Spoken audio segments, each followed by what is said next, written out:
Chapitre 5. La Regina Rossetti di Promisia.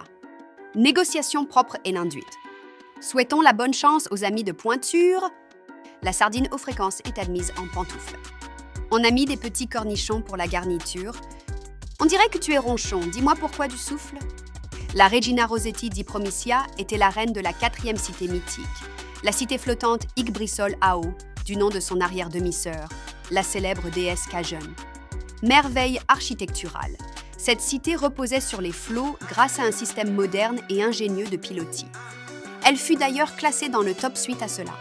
La paix régnait en ces lieux, bien avant la création de celle-ci, ce qui poussa la future reine à créer cette armée titanesque par vengeance. Gulipède, le dentiste pirate, ne se voyait pas ouvrir le dialogue sans l'accord de son maître Steve, l'animateur débat, et tenta de s'auto-reprogrammer pour connaître la suite. Giovanna n'était au courant de rien comme d'habitude, mais n'avait comme obsession que d'organiser la vengeance par contre-attaque. Elle eut l'idée d'envoyer un robot découvrir une mystérieuse cité qu'on dit qu'elle posséderait des atouts et qu'on dit que ça pourrait aider dans sa démarche constructive de destruction massive. Elle eut vent de cette information par l'ogre des sources, accordeur de génie, qui d'un simple mouvement du pouce en dit bien long. Trop tard! Gulipède avait un train d'avance, par pur hasard, et la reine Rossetti ordonna d'ouvrir les négociations. N'ayant pas réussi à s'auto-reprogrammer, il n'eut de choix que d'accéder à sa requête. La balle était dans son camp. Hob Zero avait réussi entre-temps à contacter Giovanna par téléfax, supportant mal de voir son ami s'immiscer dans les affaires des autres. Il sentait le danger arriver. Son œil grinçait des dents, et ça, toujours au moment opportun. Le vaisseau amiral n'était plus très loin. Giovanna Amara. Ce n'est pas son nom, mais bien la conjugaison du verbe qui en découle. Elle fut accueillie chaleureusement par une armée gigantesque. Au loin, la reine d'Yggdrasil Ao négociait avec Gulipède. Alors elle construisit un engin pour rapidement mettre fin aux abnégations du robot dentiste. Enfin soulagé, Hob Zero repartit en mer avec son ami à la recherche d'une mystérieuse cité. L'ogre des sources leur avait indiqué son emplacement grâce à son pouce, qui en dit long. Les deux femmes commencèrent les négociations par des remontrances, mais s'aperçurent que leurs avis divergeaient. La reine des lieux demanda que les vaisseaux impériaux interviennent dans l'acheminement de sa vengeance, et en contrepartie, Giovanna accepta. Tout revint dans l'ordre. L'ogre des sources avait expliqué ce que renfermait cette mystérieuse cité et l'importance d'y chercher ce qu'il fallait trouver. La 5e cité Omoxane, dont le nom évoquait plus un antidépresseur qu'un nid de poule, abritait en son sein une magie ancienne. C'est cette magie que nos compères Gulipède et Hop avaient pour mission de ramener à Giovanna et la reine Rossetti. Ils devaient trouver ce qu'il fallait chercher. Omoxane se trouvait quelque part dans la stratosphère de la planète de Giovanna, Anavoag. Les robots décollèrent du port d'Yggdrasil Ao avec l'équipage à bord du Wokator, le jour du départ. Dernier cycle en cours 1112, phase 56, rotation stellaire, vers 32 fractions, 130 sous-fractions. Tôt le matin, quoi. Le voyage dans les nuages alla de bon train. À bord du navire volant, rétropropulsion activée forcément. Pas besoin d'expliquer ça quand même, j'espère? Direction Omoxan. Ah bah non, opération recherche d'Omoxan plutôt, puisqu'on a dit plus haut des trucs merde, suis un peu, déjà qu'on est bien paumés, mon frère et moi, avec toutes ces conneries. Le voyage fut long, très long, mais court pour des robots qui n'ont pas la même perception du temps que l'intelligence organique. D'ailleurs, pour les robots, le temps n'existe pas. Seul l'espace et la dimension de causalité régissent leur système d'existence, ce qui est vrai, mais ils ne sont pas prêts. Gulipède et Hop discutèrent pendant des phases entières. Ils partageaient la même vision de la vie. N'importe quoi pour des robots.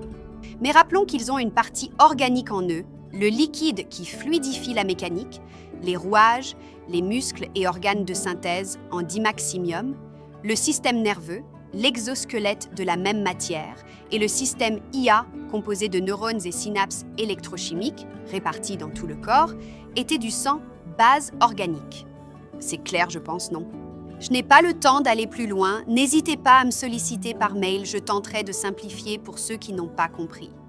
Gulipède soupçonnait Hop d'avoir des tendances bisexuelles. Il ne put s'empêcher de lui poser la question. Et c'était vrai. Sacré Gulipède, comme dirait Tilk. Gulipède lui avoua son homosexualité.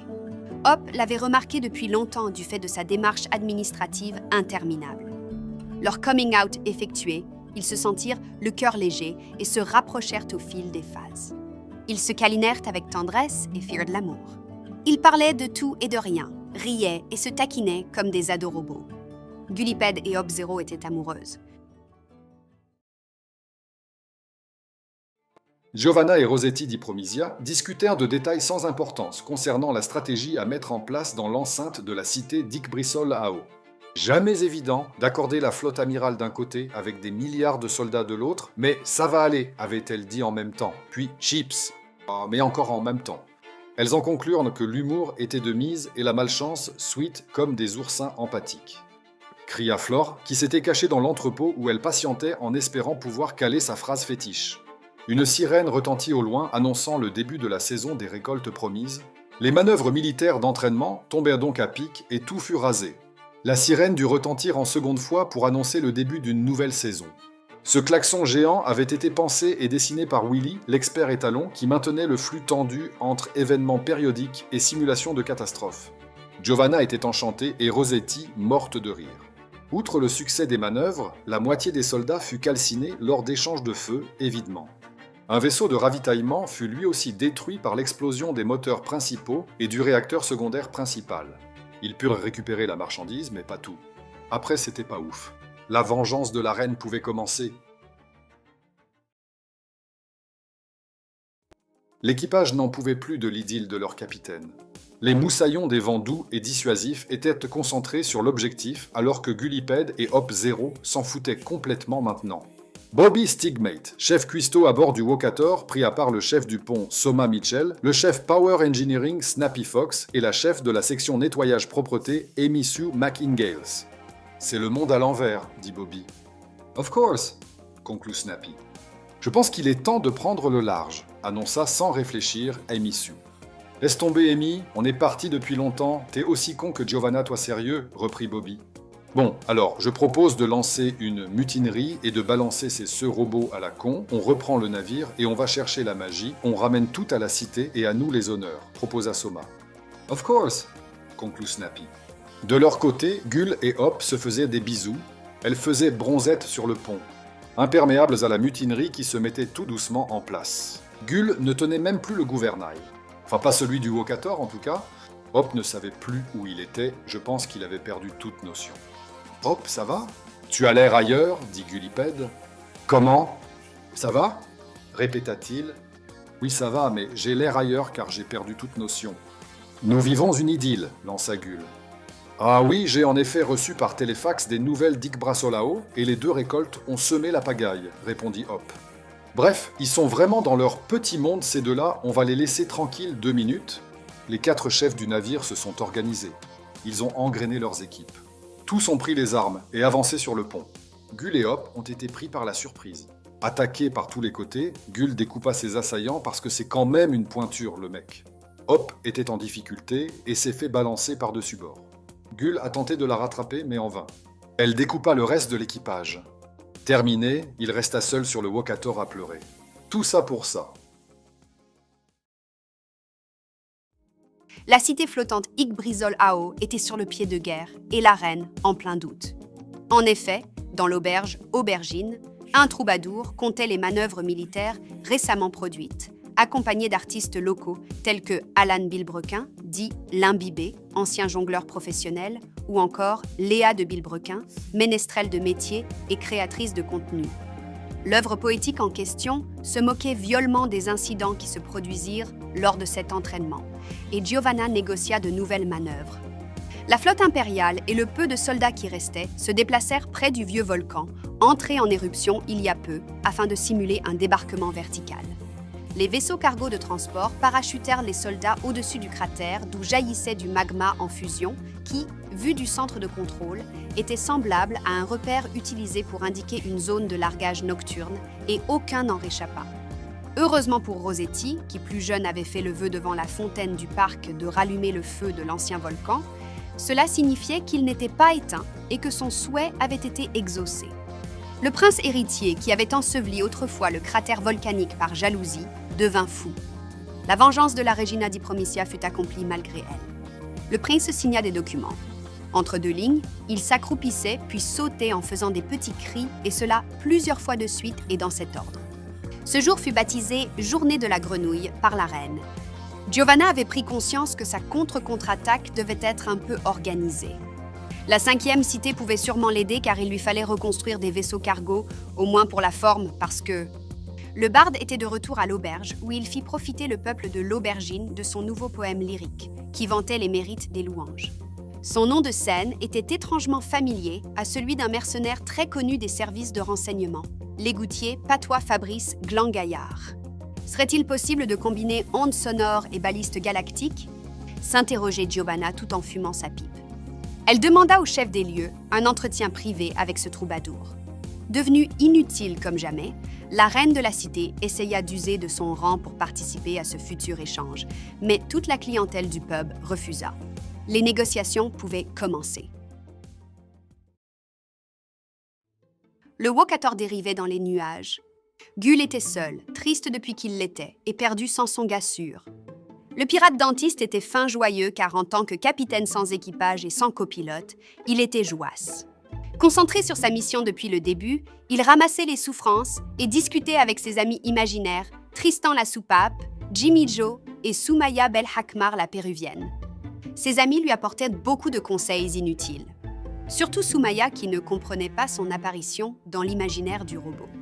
Mais elle prenait à cœur de donner beaucoup d'avertissements qui ne servent à rien, comme par exemple suivre la ligne des planches sans écouter, fermer les yeux tout en gardant un œil ouvert, profiter doucement pour claquer des dents, se regarder derrière un miroir transparent.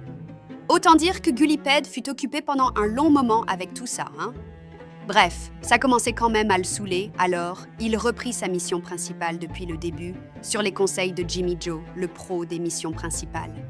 Sur ces entrefaites, Jimmy Joe dit Jimmy, l'irresponsable, pleurait beaucoup en faisant un câlin à Gull. Il lui proposa de se concentrer et d'avancer en avant. En revanche, Tristan la soupape, lui, déclencha une vraie prise de conscience sur la mission principale de Gull. Il sectionna les fissures et traversa la dimension. Il disparut aussi. Gull se retrouva seul encore une fois. Alors il décida de se concentrer sur sa mission principale. En quelques cycles et phases de rotation, un temps fou qui équivaut à 12 minutes dans notre monde à peu près, entre 12 minutes et 34 ans pour être plus précis, Gull trouva la 5e cité dans les nuages. C'était une cité flottante comme la 4e cité qui flottait sur l'eau, mais dans les airs, tu vois? Elle était magnifique, mais je ne me souviens plus vraiment comment elle était. Gull arrima et entra dans une cité sans vie. L'avenue principale amena au temple où il fut accueilli par les 7 anciens de la 5e cité Omoxane. Feuilles divines et brume du dernier soufflerie. Soudain, Gull repensa à Soumaya Belhakmar la salope, mais on ne sait toujours pas pourquoi. Il expliqua quand même à Feuilles et Brume la raison. Elles lui donnèrent donc la magie d'Omoxan. Oui, ça va vite quand il n'y a rien de drôle à dire. Il partit le plus vite possible pour leur échapper. On ne sait jamais. En quelques sous-fractions, il avait en vue la cité Yggdrasil Ao. Toute contente, il trépigna et dans sa folie enjouée, il s'emmêla les doigts dans le gouvernail, s'enroula en tournant de plus en plus vite jusqu'à créer un tourbillon dont même sa force décuplée ne put le contraindre à se refermer. Étourdi et aspiré dans le vortex, il ne put gérer le flux temporel et se désintégra dans le tourbillon. Le Wokator échappa au sort de Gull mais vint s'écraser sur le port, détruisant la moitié de la cité avec tous les citoyens restants. Heureusement, seule Giovanna qui avait anticipé le coup et avait le même pouvoir que Sergio, il faut le rappeler donc je pense que c'est le bon moment, put revenir sur la 2e cité, la cité Myozocom. Adieu les négociations. Adieu la magie de Moxam. Bonjour à tous et bienvenue à Myozocom.